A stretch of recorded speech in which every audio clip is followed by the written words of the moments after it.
Hello, fifth graders. Happy Monday. Okay, so this week we're going to work on idioms that have to do with luck, having good luck, or anything related to luck because Wednesday is St. Patrick's Day. So I thought that would be fun to do.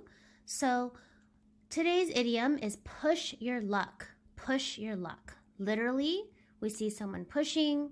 The four-leaf clover represents luck, good luck. So this means to do something or ask for something, especially something you have done or asked for before, when this is likely to annoy someone or involves a risk. So if you're pushing your luck, it's like you're kind of like you keep pushing it, you kind of like take a risk if you ask because you may or may not get it because you already asked before. So you're kind of like pushing it literally, not literally, but figuratively to the very edge of what you think you're capable of asking for. So here's an example. I already asked my parents for money for the shoes I want. I don't think I can push my luck and ask for any more money and ask for more money. So that's the idea of this. If you're like not sure you're going to get something, but you're going to try anyway, that's pushing your luck. So maybe perhaps you already got or asked for time with friends, but maybe so you've gotten that and you want to do another outing or hangout time with friends post-pandemic. And so you say, well, I'm going to push my luck and see if my parents will let me go to my friend's house. And you're thinking that maybe you won't get it because you already asked, or perhaps maybe you haven't been doing such a good job. Maybe you haven't been doing your homework that well, and you haven't been doing your chores, and you don't really have a right to ask, but you're going to try. That's kind of the idea of pushing your luck, okay? Now, this week we're going to work on a suffix, al, which means characteristic of. Characteristic of. We've learned a lot of affixes that have to do with this, characteristic of. So today we have the word cultural, cultural, and this word is in our reading as well. Here is a sentence.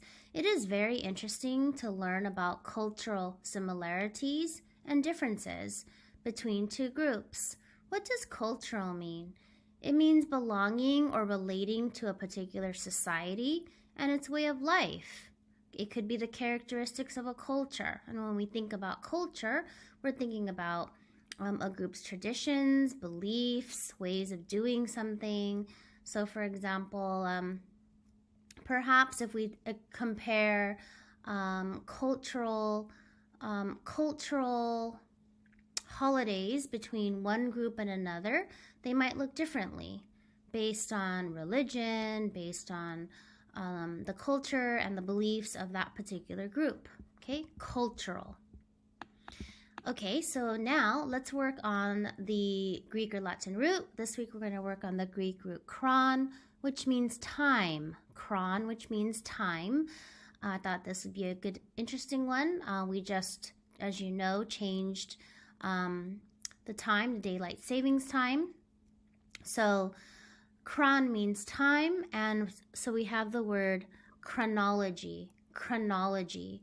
This is an account of events in the order in which they happened. So the order of how events occur is its chronology. So sometimes we can see that visualization in terms of a timeline. For example, in social studies, we've seen timelines of events. So if we were analyzing the chronology of the American Revolution, we would see all of the events from the first shot, the Battle of Lexington, all the different battles to the very end.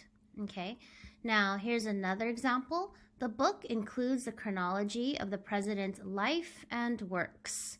So if we're reading something like a biography of a famous person, it would definitely have a chronology. It always starts with the person's childhood to their early youth, to their adulthood and the important things that the person did.